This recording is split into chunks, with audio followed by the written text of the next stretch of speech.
Okay, so last time I kind of finished motivating how, with help of the Malliavin derivative, we get a stable relationship between the Malliavin derivative of the model and of the right-hand side, the negative part of the model, let me call it like this, via this new object, which we call d gamma x. And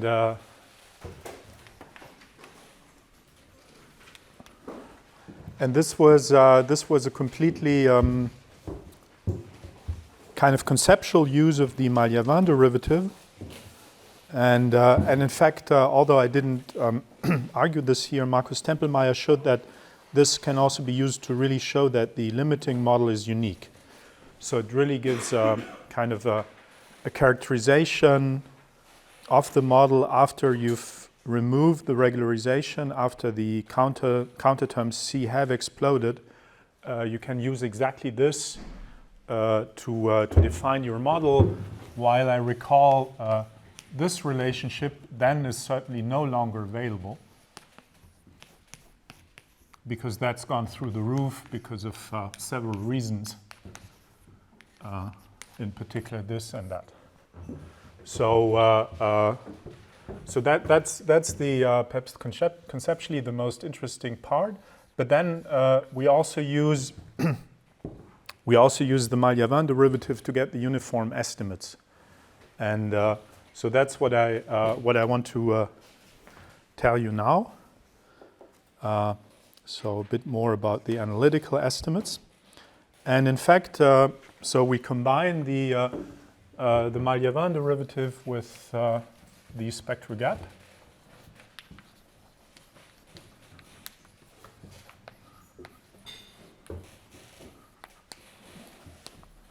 So let me tell you what this is.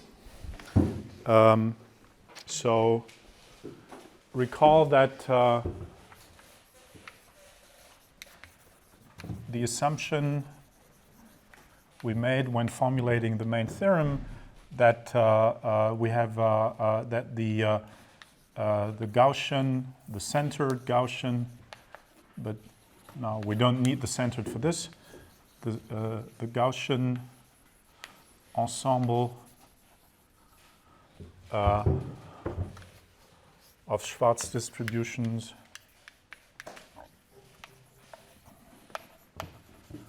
psi on space-time satisfies the inequality that the variance of very simple observable, where we apply the this random Schwarz distribution to a Schwarz function, that this variance is controlled by the square of the h dot minus s norm of this homogeneous h dot minus s norm of this Schwarz function.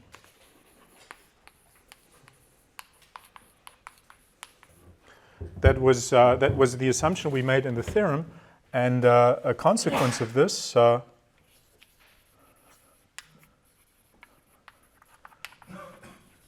is that this inequality kind of generalizes a lot. So for any reasonable random variable f, so something which we think of as being a function of xi, and what I'm going to write down certainly is true for cylinder functionals, but it can be suitably generalized.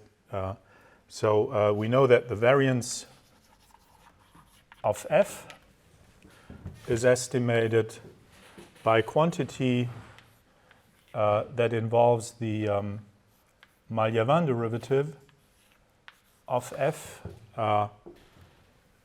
measured exactly in this norm, squared, and the expectation thereof. And the constant which you have here, which without loss of generality I set equal to 1, exactly appears here.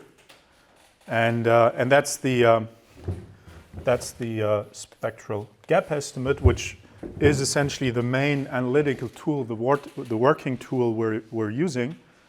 And notice that this is a special case of this.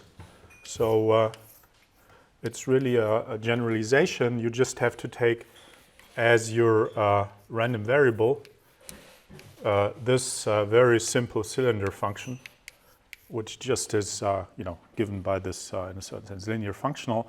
Then the derivative of this object, of course, is this Schwarz function zeta itself, which is deterministic.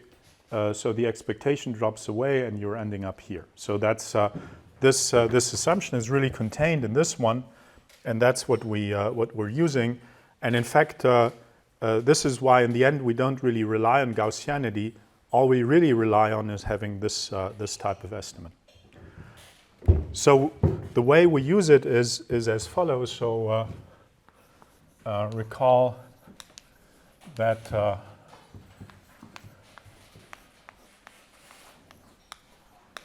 or let me say by duality,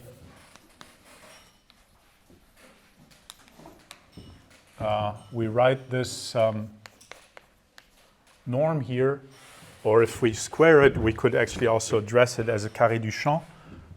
We write this norm here in a dual way as the soup over all elements of the Cameron-Martin space of the directional Malliavin derivative of this random variable f divided by the Cameron-Martin space norm, or its proxy, so h dot s. So here is a minus s.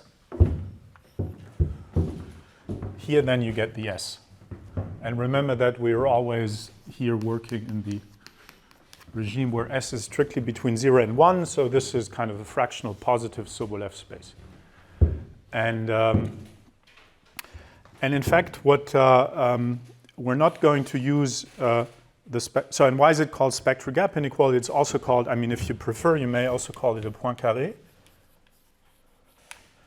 inequality, because it's clearly estimating, an L2 norm of function by the L2 norm of its gradient.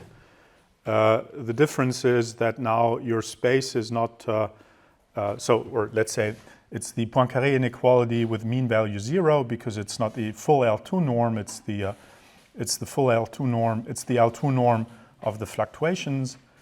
So it would correspond to Poincaré. Sometimes I think some people call it Poincaré-Wirtinger.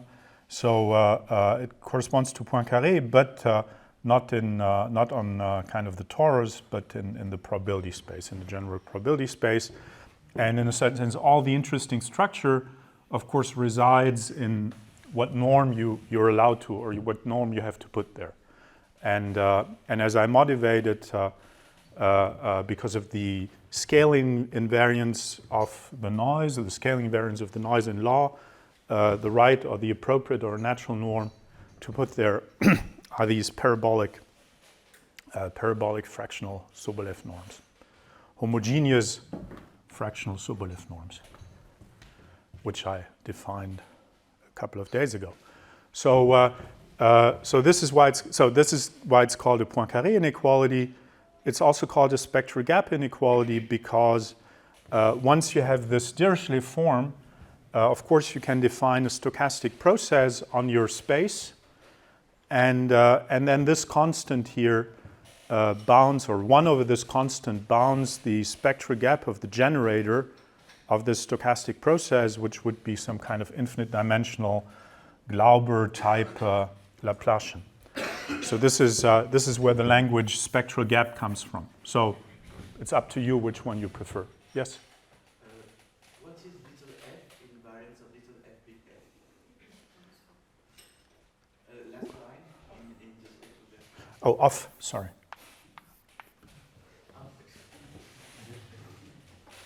Yes? You said by duality, the left-hand side should be minus s? Yes? Yes, sorry. Thanks. More questions? Okay, so, and in fact, it's an easy exercise in Leibniz, and in Leibniz rule and Holder estimate.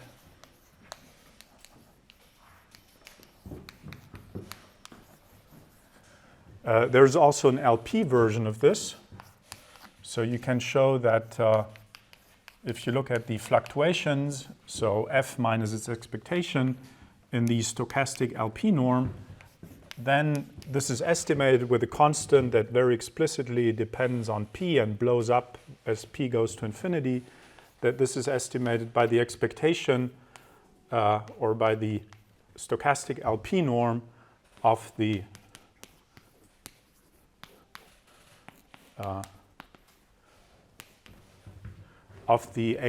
dual norm of the Malliavin derivative, the h dot minus s norm of the Malliavin derivative, and this holds for any p which is less than infinity.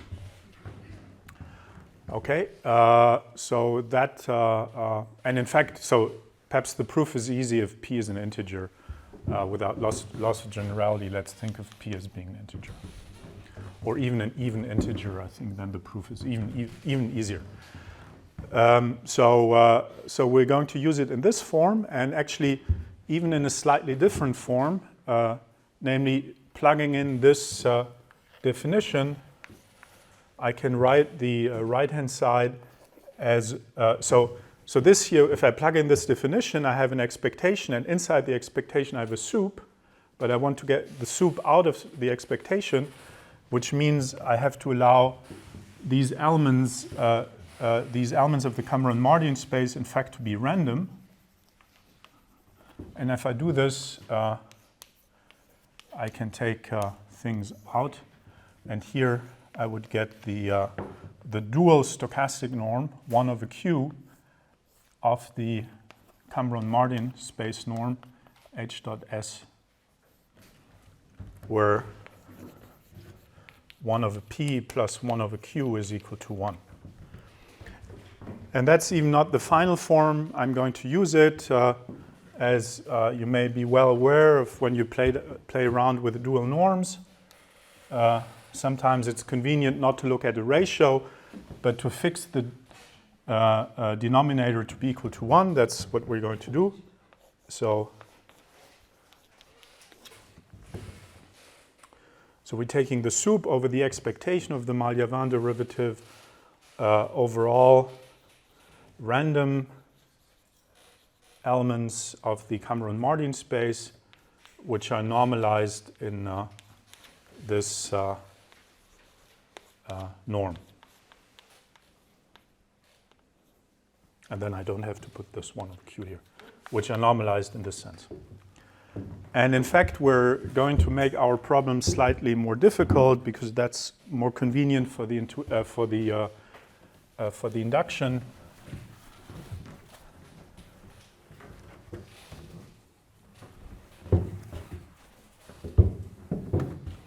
To say that this is estimated by the soup of the expectation of an LQ prime norm and probability of the directional Malliavin derivative, which is generated by a random del psi, still with the same normalization.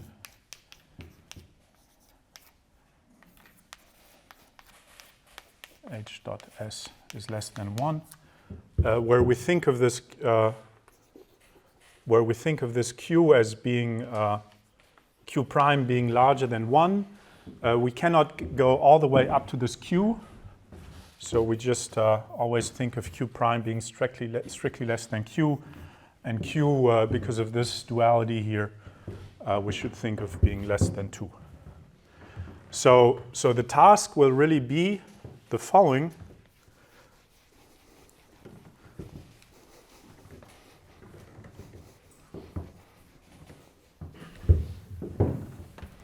So the task is given a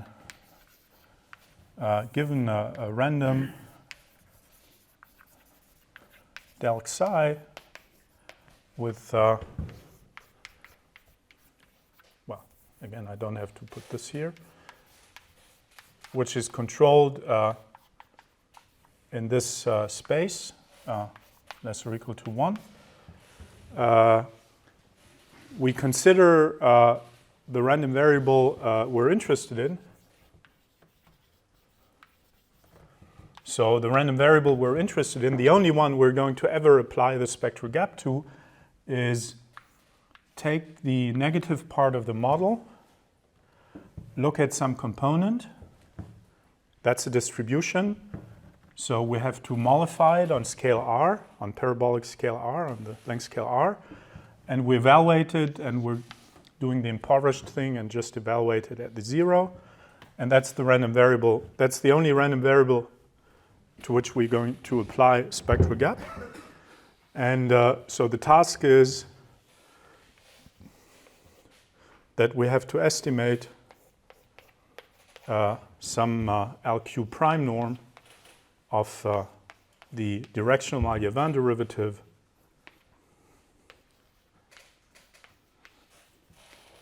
of this object. And once we have this by the comment, so by this we know that we control at least the fluctuations of this object in the stochastic LP norm for any p less than infinity, and the expectation is taken care of by the strategy of renormalization, by the BPHZ renormalization.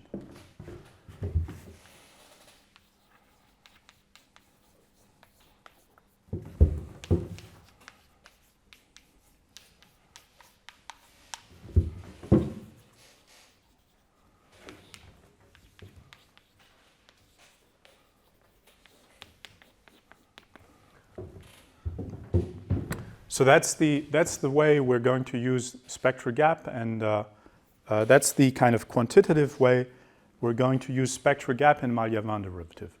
So those who know Malliavin derivatives may have seen it in a kind of a different, may have seen it used in a different way, namely to show that certain densities exist and are regular.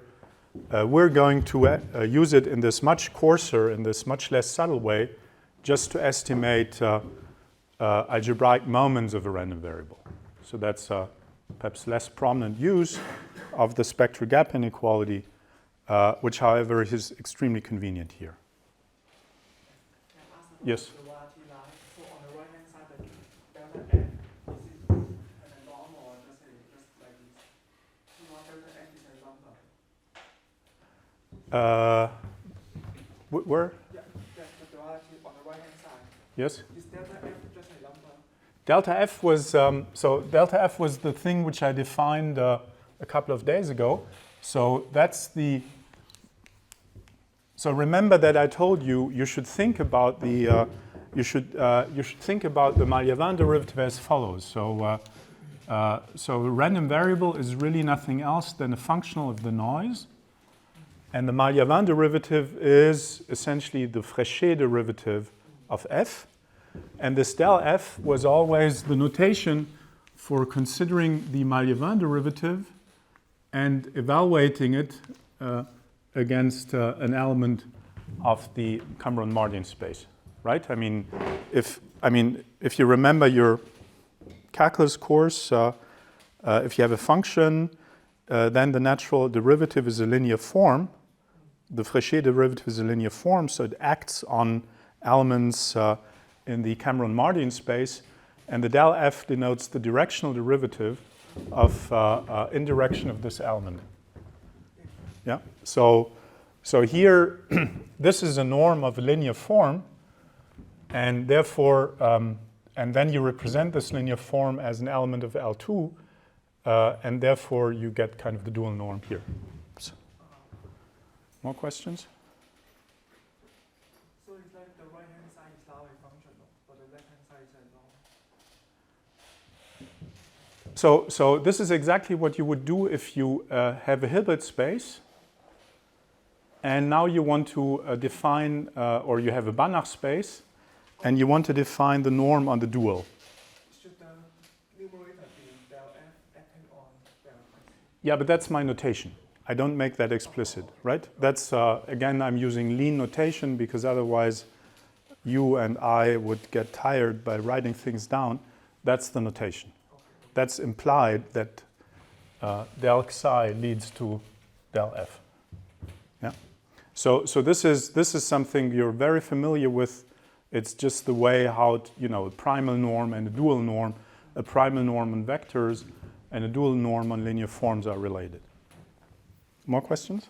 Yes? I just don't understand how the Q here became one over Q there. The Q here became 1 over Q. That's a typo.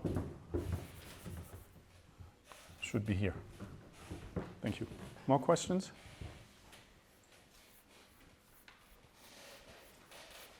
Okay. So that's the. So this is so. Now, in a certain sense, I'm going to leave this section. This section here, and I'm really now embarking on estimating this object for this very precise random variable. So because now, I mean, you should ask questions if that's not clear. But now, with this being said, it should be clear that the only task that's remaining now is to estimate this object. And in fact, how do we want to estimate it?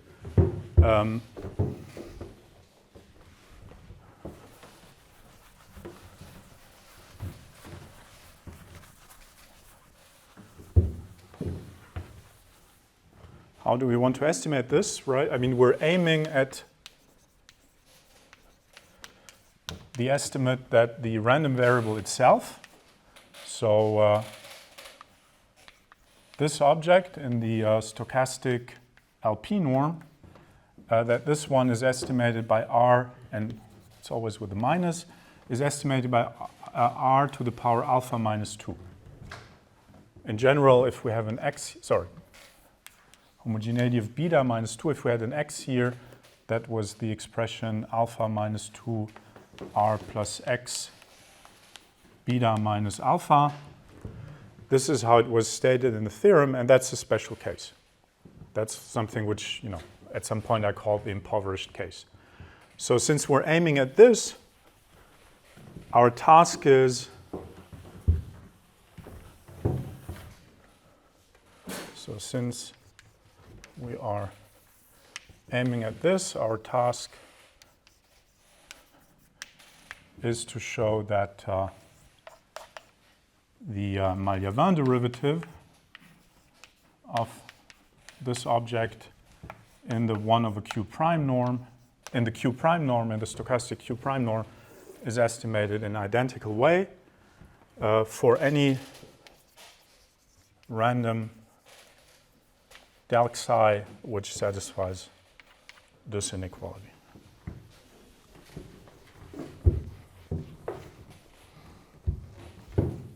So if we manage to do this, we're fine.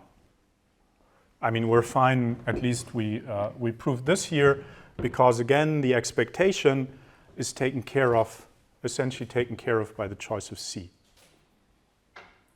Is there a question so far? So now, I mean, this last hour will be a bit more analytical, so about the estimates.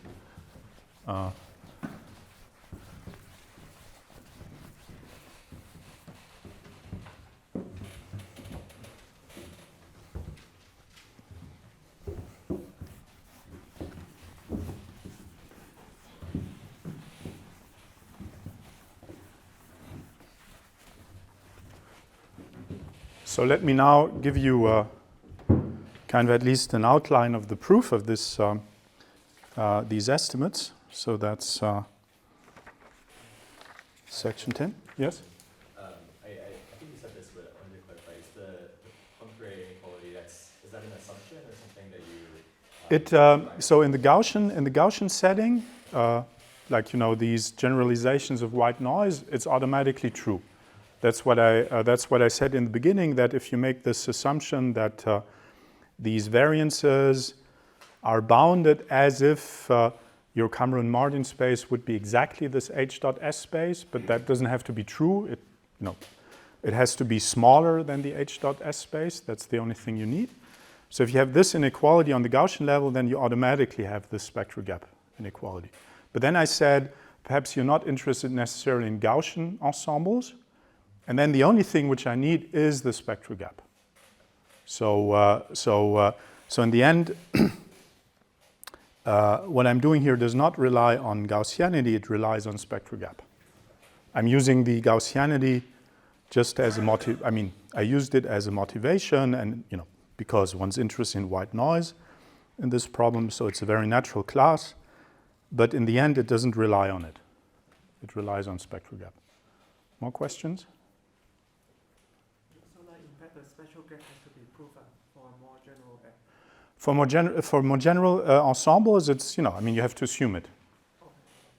Proven, sometimes you can prove it. So there are, for instance, some of these field theories, as for instance proven by Bauer-Schmidt, do satisfy a spectral gap inequality besides, despite being certainly not Gaussian. Okay, so that's the goal, and let me make a little bit of a tableau of the structure of kind of the logical structure of the estimates, because there are 4 different types of arguments which come up 3 times.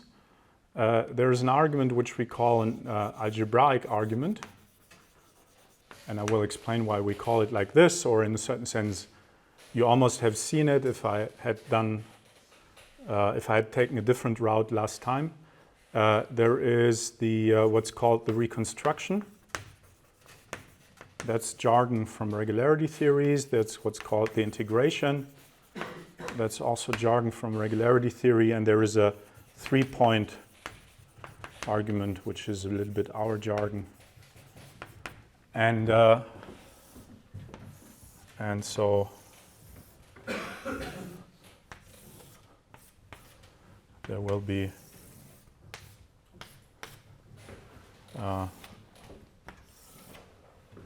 this matrix will fill up, and will essentially need all the fields here. So there will be a first quick round where we apply these estimates to the model itself.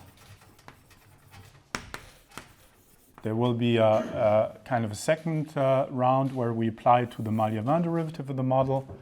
And there will be a third round where we need to apply it on these increments, on these controlled rough path increments.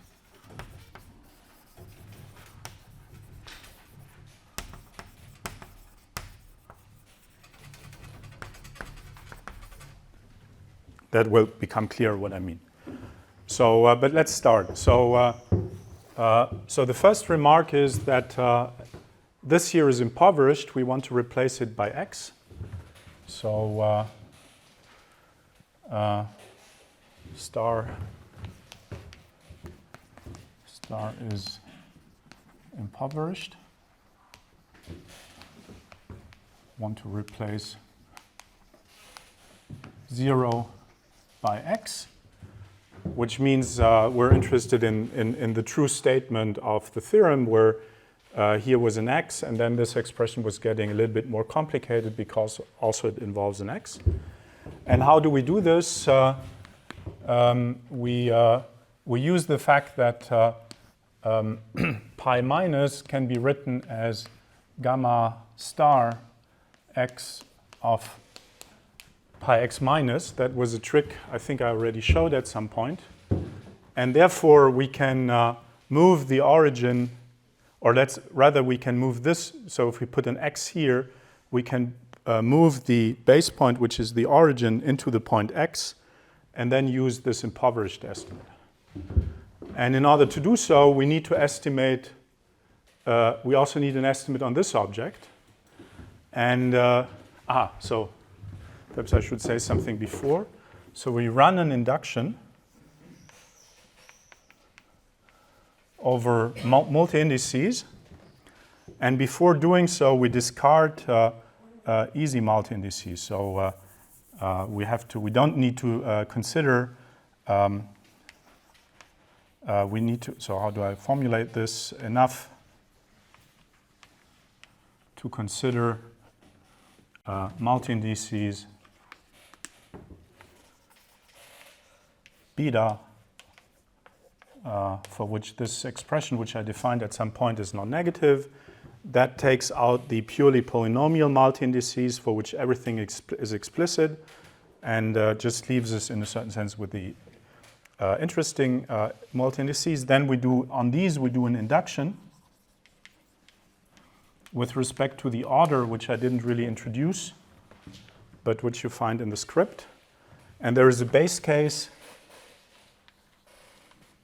which corresponds to the trivial multi-index, and that can be done by hand. So I jump over this, and now we're in the induction. So we want to kind of work through our way in terms of beta. And so now we need this object, but by the strict triangularity of this object, we just need it at this stage, we just need it for an upper index which is not purely polynomial.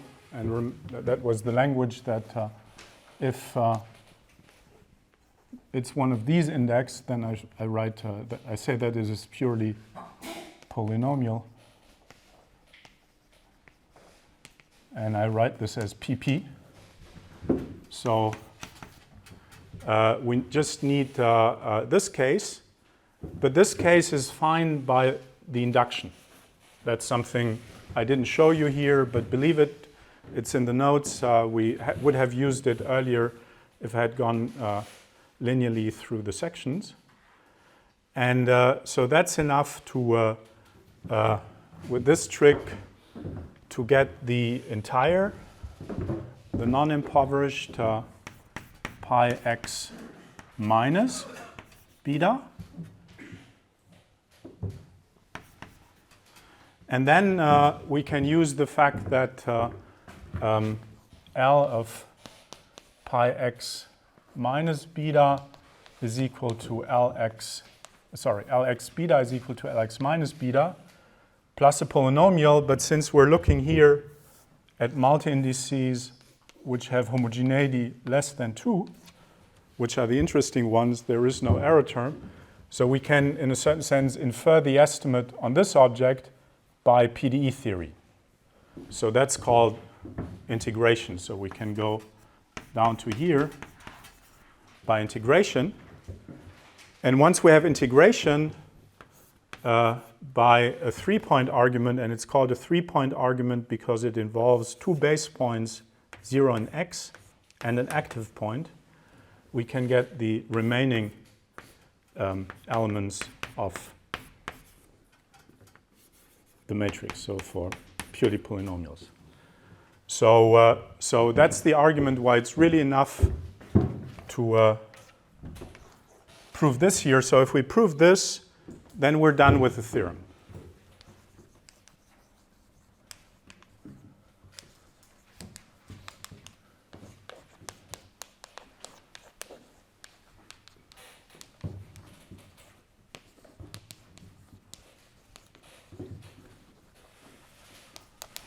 So that's the easy part. Now comes the interesting part. How do we get this? Sorry, how do we get this? So here we recall that in this section we had a representation for del pi minus,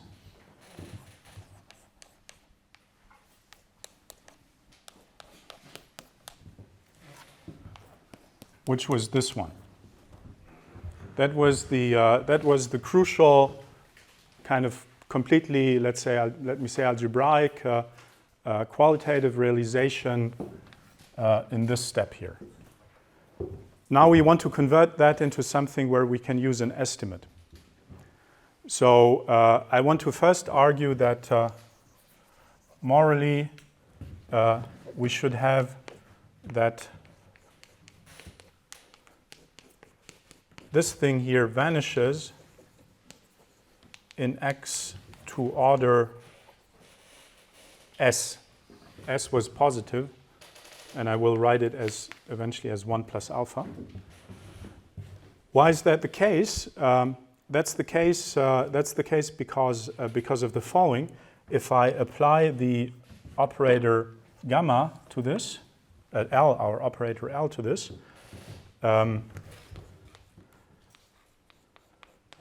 it hits del pi minus. It goes over this thing because that has no dependence on the active space variable.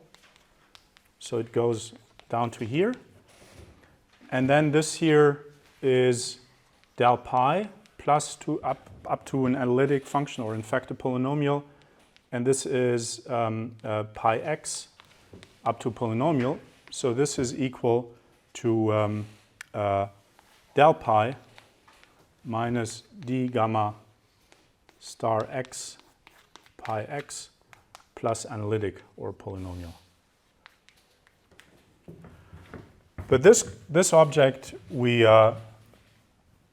considered in the previous section, and we realized that it should vanish at order 2 plus s, which is 3 plus alpha, because alpha is s minus 1. And so since the thing we're interested in is related to this right-hand side by the second order operator, we should lose 2 here. So we go from 2 plus s to s, or from 3 plus alpha to 1 plus alpha. So that's the reason why we should expect this slight strengthening of this statement, of this qualitative statement. So morally speaking, what we should expect is the following. Perhaps it fits up here. Del pi minus d gamma x star pi x minus convolved. So taking an component beta convolved on scale r, evaluated in x, should be a big O of r to the power 1 plus alpha, or which is equal to x. So one would be tempted to write an estimate in this spirit down for this quantity, but that's not, unfortunately, that's too optimistic. So let me erase this here. This is too optimistic because the Cameron-Martin space is an L2-based space. What we control is an L2-based norm. And it's unrealistic to get something pointwise out of something L2. So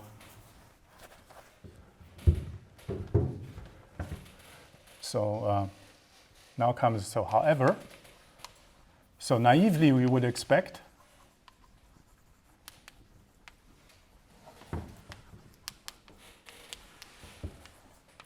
the expectation 1 over q prime of this thing here, del pi minus d gamma x star pi x minus beta r at x q prime grows like r to the power s. But that's not realistic, not true or not realistic.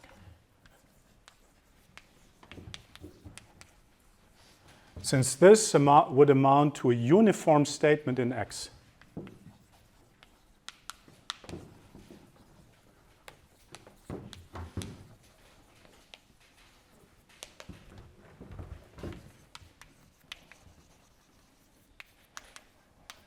But the topology of the Cameron-Martin space is L2 based. So del psi has regularity S only with respect to L2 of time space. So we need to convert this into into an L2 estimate.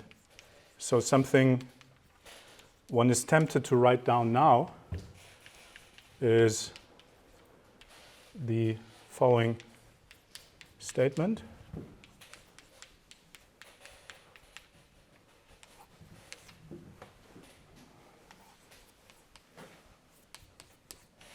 Q prime squared 1/2. So that's kind of a spatial L2 norm, and then I'm taking the probabilistic norm inside, is estimated by RS. But that's also not to be expected.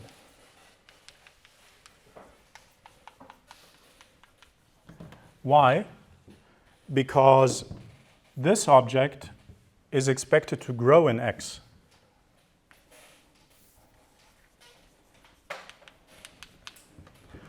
So even if you think of these model elements as being bounded, this thing will never be integrable in the entire RD. So we need to restrict ourselves to a ball around the origin, let's say.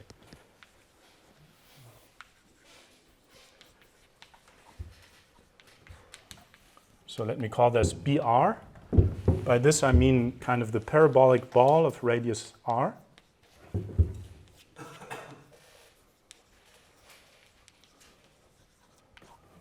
And in the end, what we are able to prove is is the following estimate.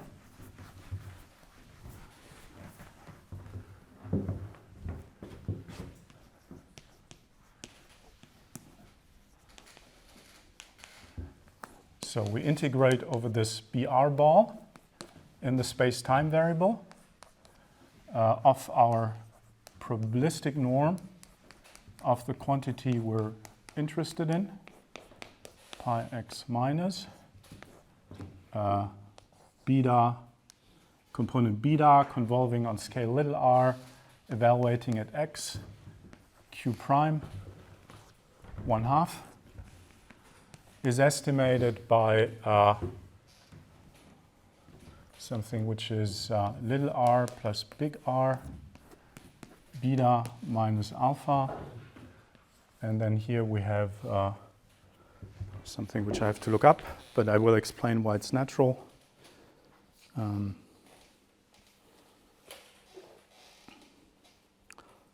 R to the power s, yeah, still R to the power s, 1 plus alpha.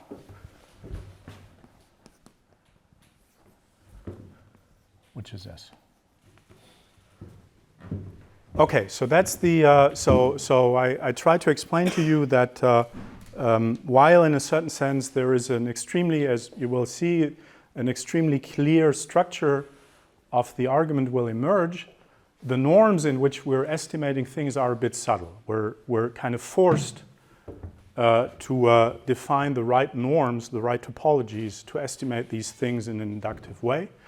And that's the first and perhaps the important example that something which we kind of completely qualitatively wrote down, which I qualitatively wrote down in order to convince you that now we have a stable definition of del pi minus, we now in a certain sense quantified, and that's the quantification, and the quantification has to be done with care. And let me explain why this expression, why this statement is natural. So now we have, we have two length scales in the problem. There is the localization scale,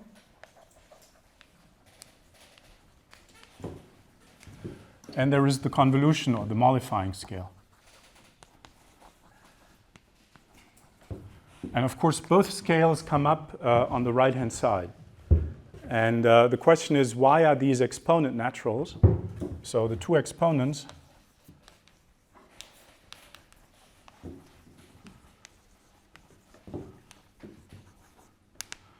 because of two reasons.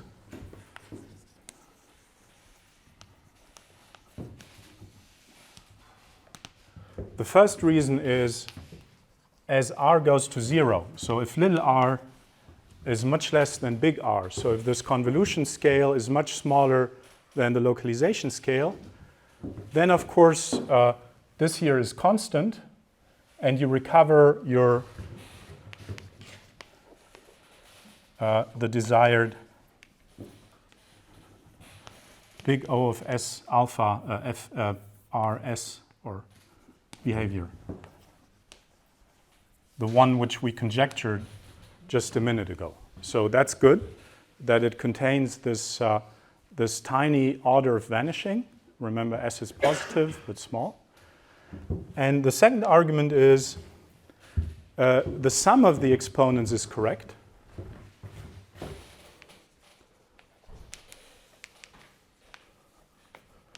The sum of the exponents obviously is beta plus 1. It's dimensionally correct.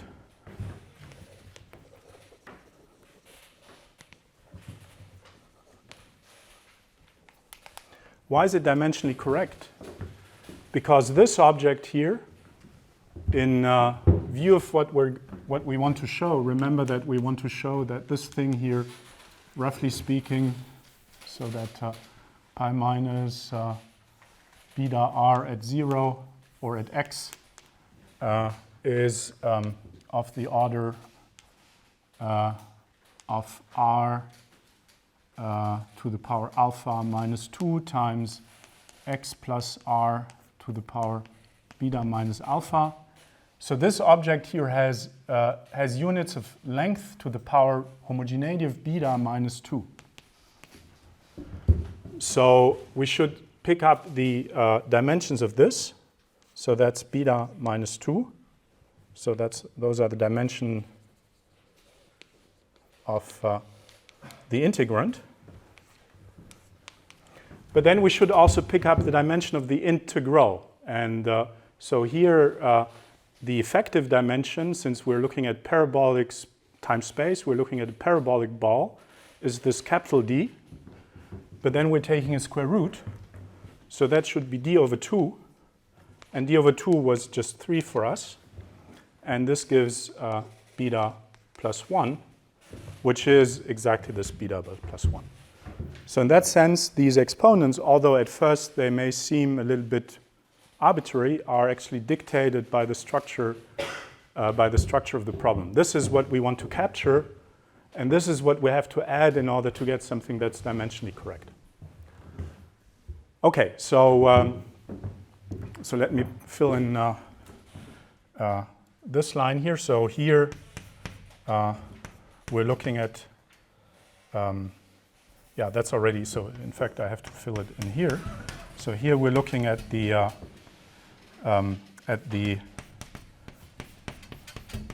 rough path increment, which I at some point called controlled rough path increment in the spirit of Gubinelli's rough path.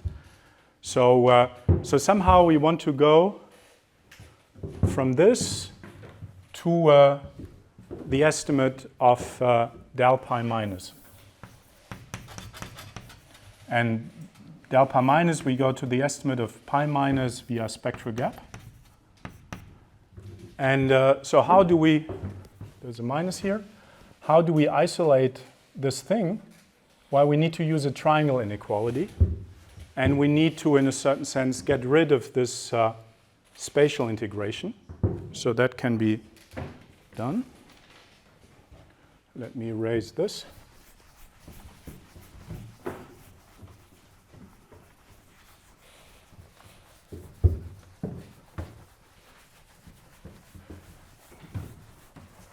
So somewhat informally,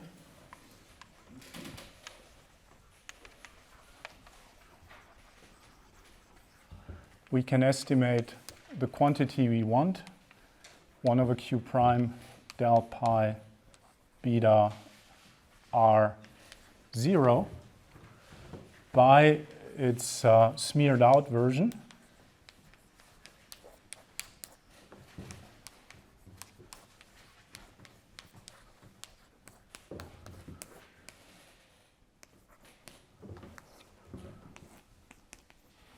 that at first doesn't look correct because that would be something like a reverse Jensen's inequality. You cannot estimate a sharp quantity by a smeared out quantity. But in fact, since you have a convolution here, that can be done if you play around with the convolution scale. So this is true for R prime and capital R of the order of R. So with this trick, we can at least hope to estimate the quantity we want to estimate, always with a minus sign, by what we have in here. But then we need the triangle inequality. Oops. So we need triangle inequality.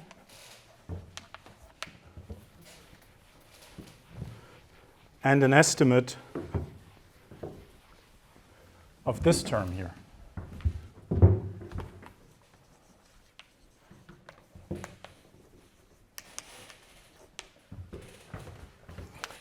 D gamma x star pi x minus. The beta component of it, which of course we can write component-wise, which we should do for the estimate. And we're interested in the convolution of this at the point x, and that just ends up here. So we need to estimate this thing by something which I didn't tell you, but by the strict triangularity of this object with respect to the order we're taking. This thing is already estimated. So by here. And so the main task is to estimate this quantity. And so what we need is an estimate of the form where we take d gamma star x beta gamma. We look at its stochastic norm, and then we take the, in this case, the L2 average. And the only natural thing to estimate is the same estimate as we expect for gamma x star, which is x to the difference of the homogeneities. So that's so in order to go from here to here, we need to control d gamma x star beta at first, in this case, for a gamma not purely polynomial, which we get by induction hypothesis. So that's fine. But now we also have to, in order to get there, we have to also get the remaining elements here, which we get from estimating del pi x beta itself, which we do by integration, right? Because so that's the another step. Oops.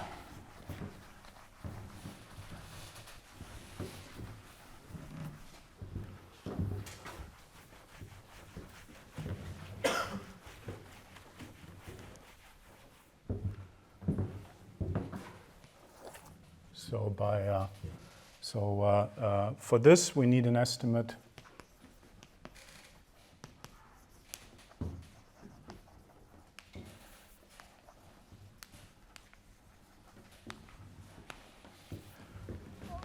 E 1 over q prime del pi x beta r x p prime is estimated by r to the power alpha, r plus x to the power beta minus alpha. That is the estimate which we stated in the theorem. That's the natural estimate to expect for the Malliavin derivative.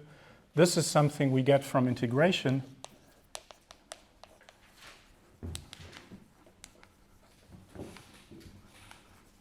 By the estimate I already stated. In fact, here we just need this for x of the order of little r. So therefore here we can take a 0, and this should be q prime is estimated by alpha minus 2. But this is something I did here, so we can go down here, and then we can go down here, and this one was given by the previous step. Okay, so those were somewhat the easy part. Now the interesting part is how to get this here. So, and this is where reconstruction comes in. So let me explain this. So I know this is now extremely quick, but I just want to give you, just an idea of how these proofs work. So how to get the estimate which I raised.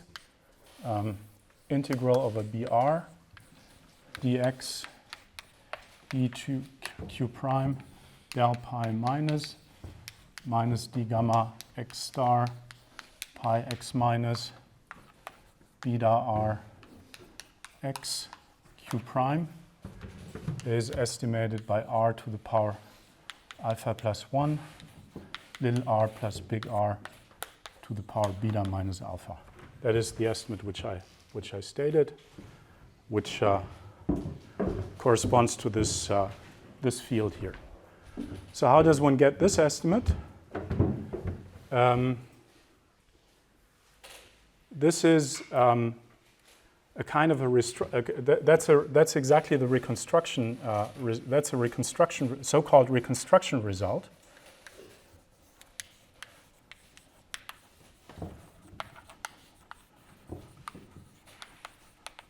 Why is it called reconstruction? Because you should think of this object here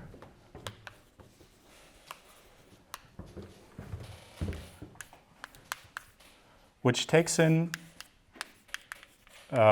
general base point and spits out something which you should think of as a distribution.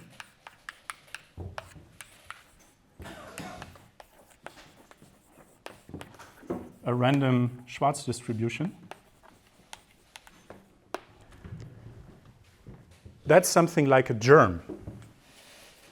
So at every point in time space, you attach a distribution.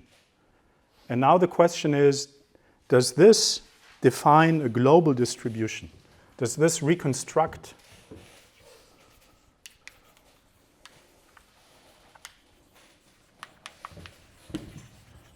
in a unique way, a global Schwarz distribution?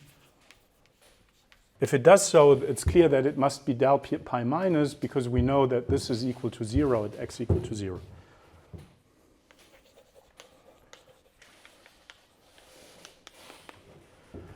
This is the case if this family of germs satisfies a continuity condition.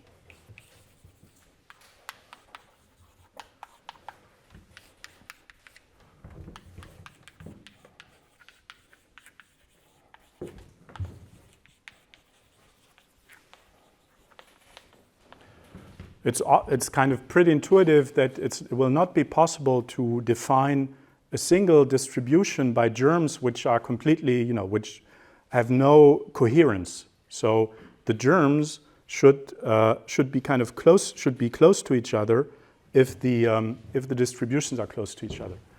So what we need to monitor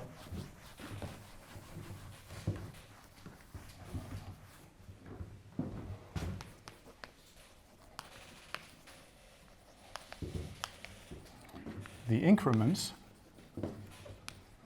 So I need to look at the difference between d gamma star x plus y pi x plus y minus d gamma star pi x.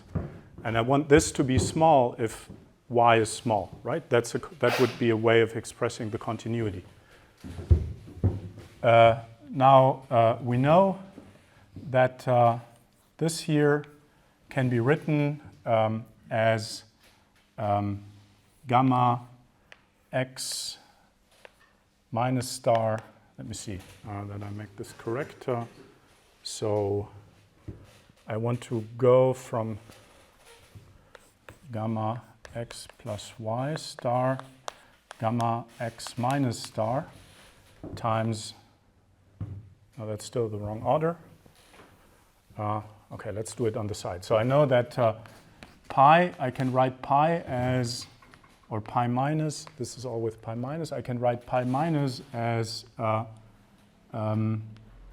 gamma x star pi x minus, and I can also write it as gamma star x plus y, pi x plus y minus. So I should be able to express this one in terms of that. So what do I have to do? I have to invert this.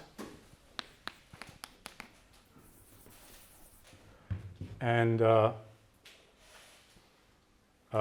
then I plug in this. So what I get is that this can be written as gamma x minus star gamma x plus y star times pi x plus y minus, which allows me to factor out this last factor, and I get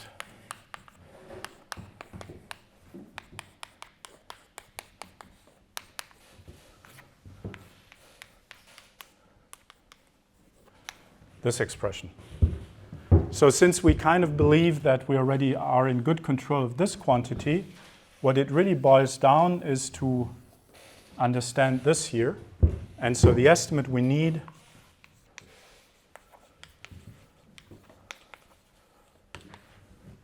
is the following.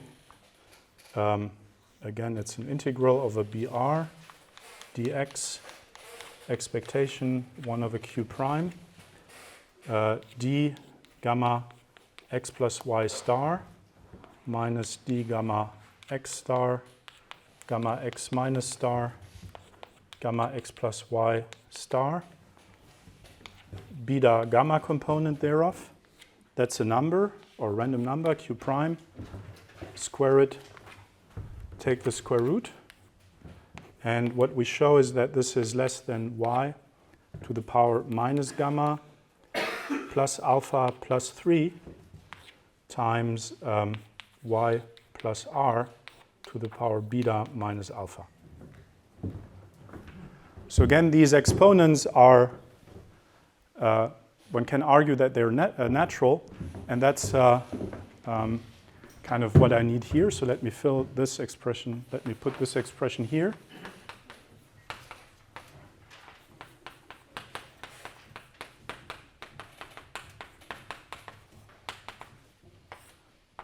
So again, the proof is split into a purely polynomial part and a non-purely polynomial part. This follows from induction. This still has to be shown. And in order to get this here, we need the last ingredient.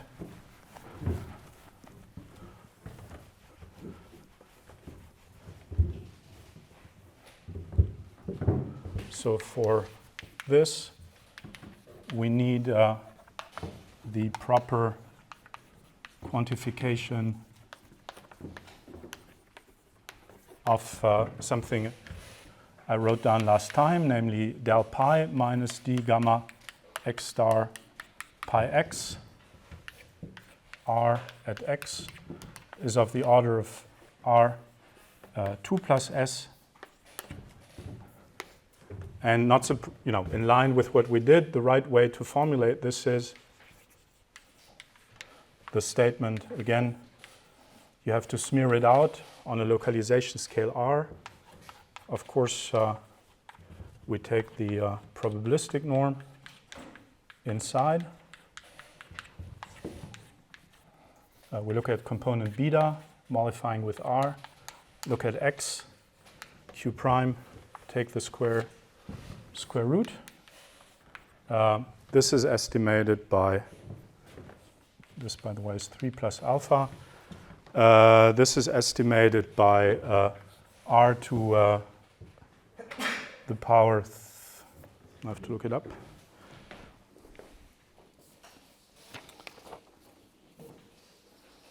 R to the power alpha plus 3, little r plus big R, beta minus alpha. So that's the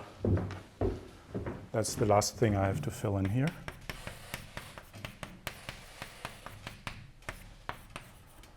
And so this will give us this. And this itself follows by integration from that. So so that's the tableau. So I don't think it makes sense to tell you this in more detail. It's the only thing which the only purpose of going a little bit more into detail here is to show you that the proof has a very clear and consistent structure.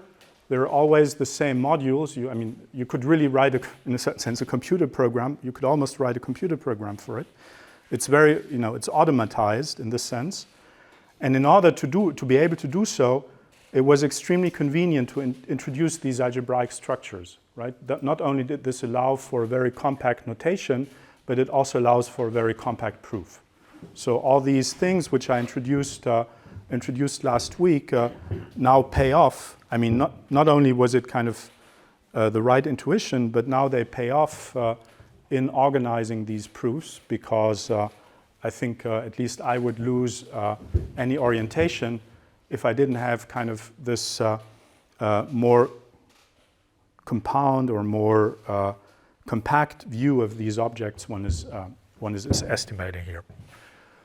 In a certain sense, the most interesting thing is kind of these types of continuity conditions, which actually relate to what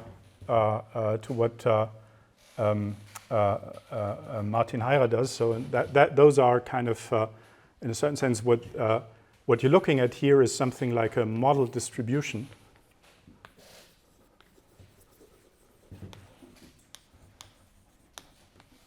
In the jargon of Heyer. And this is in a certain sense the intrinsic continuity condition he imposes on model distribution. So in a certain sense, this encodes somehow that you're dealing with a model distribution that has a degree of regularity 2 plus s.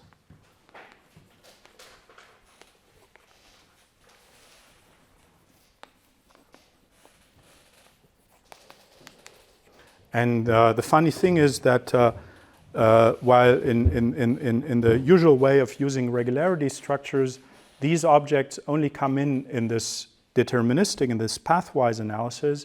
Here they play a role in the stochastic analysis, in getting the stochastic estimates of the objects themselves. So in a certain sense, it shows that these definitions, which are in regularity structures, are really kind of the right ones, because they turn out to be also useful in situations where perhaps at first they were not applied to.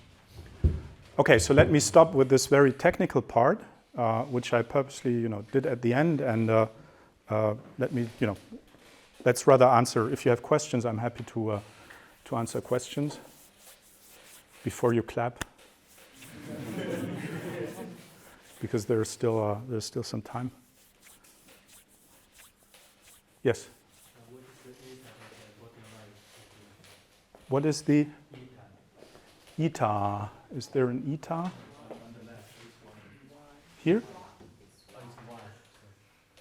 On the platform, there. This is y. Yeah. So this is So I mentioned that. That you need this continuity. You need this continuity condition. So I have to compare two different space-time points, and one of them I call x, and the other one I write as x plus y. So y is the shift, and everything should be y, even if it looks like an eta. You're completely right. It looks like an eta, but it's meant to be a y.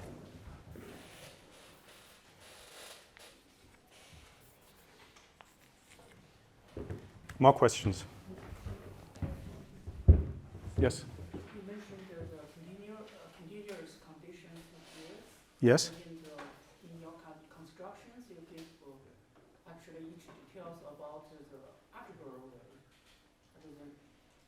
I mean, when we talk about the continuous, we need the topologies here that we never mentioned.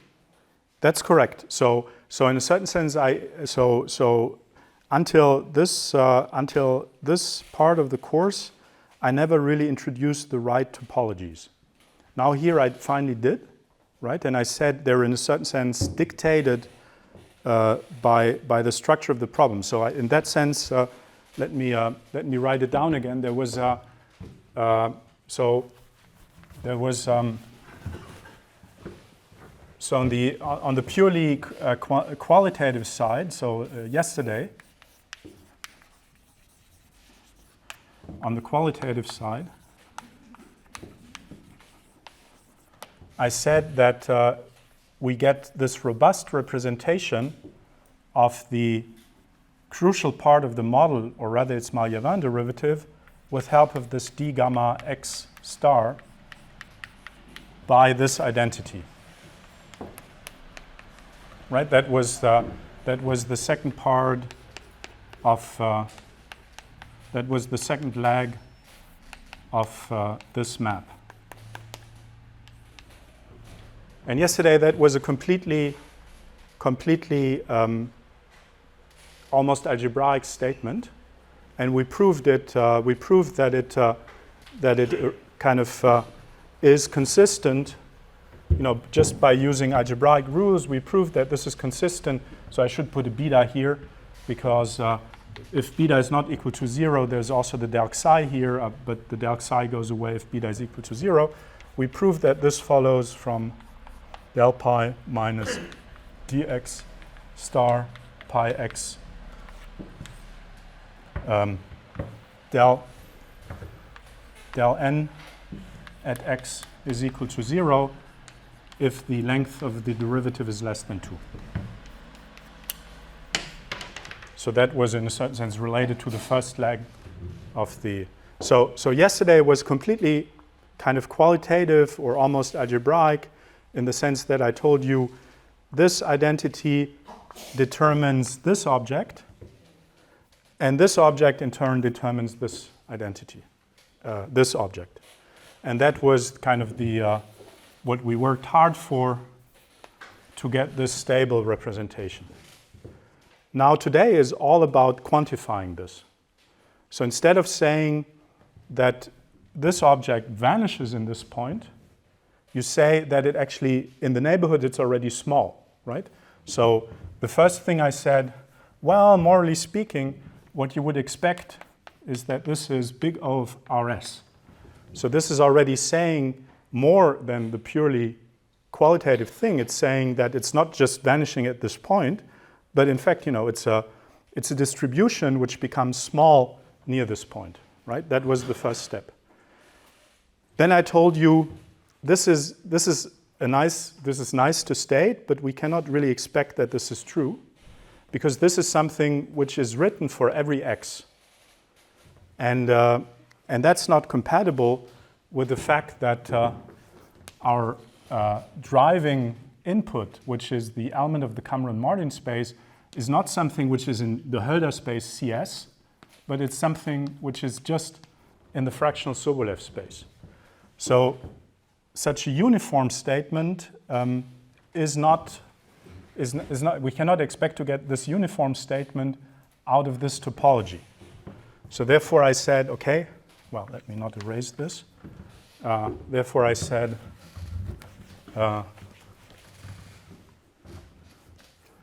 we have to relax this here. So first of all, anyway, we have to look at moments. So we have to take the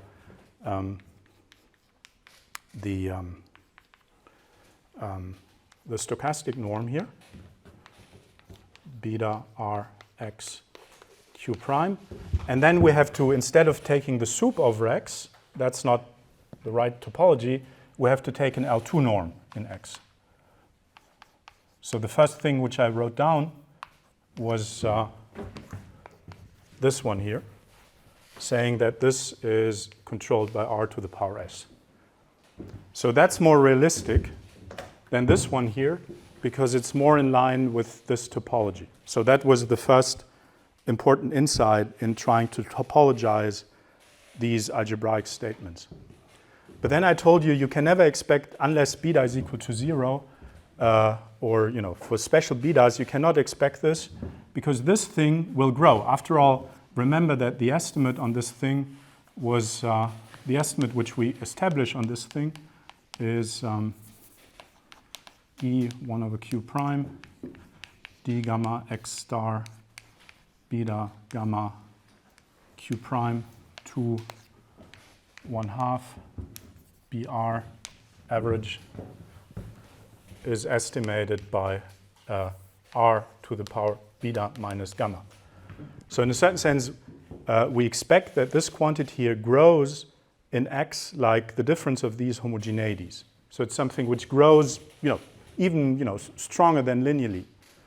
So there is no chance that we can bound this integral like this. So therefore I said, okay, we have to be even more subtle with the topology and replace this this norm by localizing this, and that shows up. This growth shows up on the right-hand side by little r plus big R to the power beta minus alpha, and that was the right topology. So this is that's how we got here. But then of course that means now we need to control this object. So, and we gave the argument that thanks to this identity, this object is unique. So uniqueness is like a qualitative version of an estimate. So the uniqueness arguments in principle should unfold or should be perturbed into estimates. But that means we have to kind of find the right way of topologizing this algebraic statement, very much like we found the right way of topologizing this algebraic argument. So we started exactly the same way. I said that, well, I mean, it's natural to expect that this is big O of R S plus 2. So then you would say, okay, we have to go, because of this reason, we have to go to an L2-based version. And then because of this, we have to go, we have to localize. That's exactly what we did. So there's also a version without the minus, where you gain the 2. And that was the estimate, that was the way how this thing here was topologized. And then, not surprisingly, out of this information, so out of the information which we erased, we got uniqueness of this object. So out of this information, we should get continuity of this object. And that's exactly, that was exactly kind of this error here. That out of this object and the fact that this here does not depend on the base point and that we already know this object pretty well, we should get continuity of this object. So those are how things fit together. So in general, the philosophy is you really go through your algebraic arguments, which I presented in some detail before, and at every step you try to kind of make them quantitative to kind of find the right topology for them. And in a certain sense, this is what leads you to kind of this Bezov type topology, since, let me just stress this for Luca, that one of the things which I wrote down, which was dx star x plus y minus dx star gamma x minus star gamma x plus y star beta gamma, taking the probabilistic norm 1 over q prime, and then averaging or taking an L2 norm in x. This thing here was estimated by y, what was it? Minus gamma plus alpha plus 3 y plus r beta minus alpha. This is a little bit like a Bezov type estimate, because you get something that's pointwise in the increment. So you're looking at, in a certain sense, you're looking at increments, and you estimate increments in an LP norm, and you show that the increments, decay in terms of the shift to a certain positive power. Think of this as being positive.